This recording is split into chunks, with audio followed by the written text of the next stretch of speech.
ခုတလောလေး live ပေါ်မှာနာမည်ကြီးနေတဲ့Discord strawberry ကြောင့်လေ strawberry စားရဲကြသေးလားဟင်ဒီမှာတော့လေလောလောဆယ်မစားရဲသေးလို့ cherry တီးရဲဝယ်လာလိုက်တယ်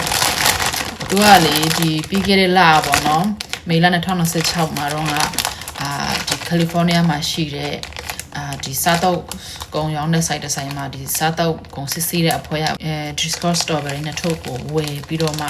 ဒီတခွဲခံပို့တဲ့ခါမှာဒီ chemical ပေါ့နော် chemical ကျွန်းကျင်12မျိုးတွေ့တဲ့အပြင်အဲ့ဒီထဲမှာ10မျိုးက forever chemical လို့ပြောတယ်ဆိုတော့အဲ့ဒီ forever chemical ကကြတော့ဒီတဘာဝပတ်ဝန်းကျင်မှာလည်းမပြောက်ကွယ်သွားဘူးခန္ဓာကိုယ်မှာဆိုလို့ရှိရင်တော်တော်နဲ့မပြောက်သွားဘူးပေါ့နော်ဆိုတော့အဲ့ဒီအစားသုံးတာများလို့ရှိရင်ကင်ဆာအနေရှိရပေါ့နော်ဆိုတော့လေကင်မအဲ့ဒီရဲ့ကြရက်ဖြစ်နေတော့ဟိုတနေ့ဈေးတော့လေသမီးကြီးကသမီး2ယောက်စလုံး strawberry ဆိုရမ်းကြိုက်တာအကြိုက်ဆုံးထဲမှာပါတယ်သူ strawberry ဆိုတော့ကိုကဘာမှမဟုတ်မစားရသေးလို့လောလောဆယ်လေးမဝယ်လာပေးဘူးဆိုတော့ set ရှောင်ရမှာလားပေါ့နော်ဘယ်တော့စားလို့ရမလဲတီးချင်တယ်တီးတဲ့သူပြောပေးကြပါအောင် strawberry ကိုရမ်းကြိုက်ရပေါ့နော်ခလေးတွေကပြီးတော့လေဒီမှာလေအဲ့လိုမျိုးပေါ့နော်အဲ့လိုမျိုးရှောင်နေလဲစားစရာကိုရှိမှာမဟုတ်တော့ဘူးသိရမလားစိတ်ညစ်တယ်တကယ်ပဲကိုချန်ထွက် organic ဆိုလို့ရှင်လဲလေစိတ်မချတော့ဘူးသိရမလားဆိုတော့ကိုအိမ်မှာကိုစိုက်ပြီးစားမှပဲရတော့မယ်အဲ့ဒါကြောင့်လည်းမဖြစ်နိုင်ပြန်ဘူးဆိုတော့ဘယ်လိုလုပ်ရမှလည်းမသိဘူးအဲ့လိုမျိုးရှောင်နေမယ်ဆိုရင်စားစရာကိုရှိမှာမဟုတ်တော့ဘူးသိရမလားဘာနေနေလေအခု cherry တွေကိုလောလောဆယ်စားနေပေါ့နော်စားနေဆေးလိုက်မယ်စားနေဆေးရင်တော့စိတ်သက်သာတာပေါ့နော်အတီးရွက်တွေဆိုလဲအဲ့လိုပိုးသက်ဆေးတွေနဲ့တာရှည်ခံဆေးတွေနဲ့ဆိုတော့လေ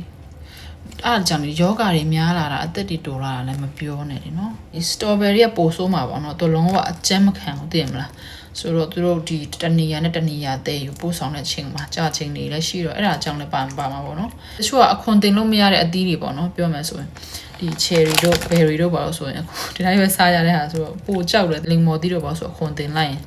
ရှာသေးတယ်ပေါ့နော်နည်းနည်းတက်တာမှာပေါ့နော်ဆိုတော့ဒီလိုမျိုးဒီအခွန်နဲ့ဓာတ်ရိုက်စားရတဲ့အသီးတွေကြောက်လေဟိုစိတ်ကမတန့်တော့စားရမှာနည်းနည်းလန့်နေပြီပေါ့နော် cherry ရောရမ်းကြိုက်တယ်ပေါ်တိုင်းမစားရမနေတော့တော်တယ်ပြီးခါစားဆိုတော့လေအမျိုးဖြစ်သွားနောက်ပိုက်ကြံတော့ကိုချန်လေးနဲ့နေပြီးတော့ greenhouse လေးပါတယ်နဲ့လေအသီးနှံလေးဒီမှာစိုက်ပြီးတော့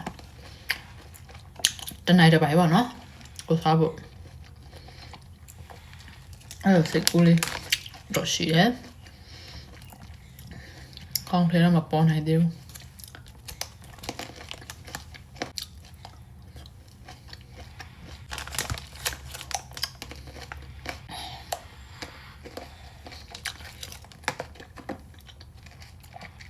အခု strawberry ကဝယ်ရမလားမဝယ်ရသေးဘူးလားစားတော့တခြားတစ်စက်ရောတခြားတစ်စက်လည်းပါတော့ပါမှာပဲနော်မလို့ဆရာတော့အဲ့ဒီစက်ဆိုရင်နည်းနည်းရှောင်ထားအောင်နော်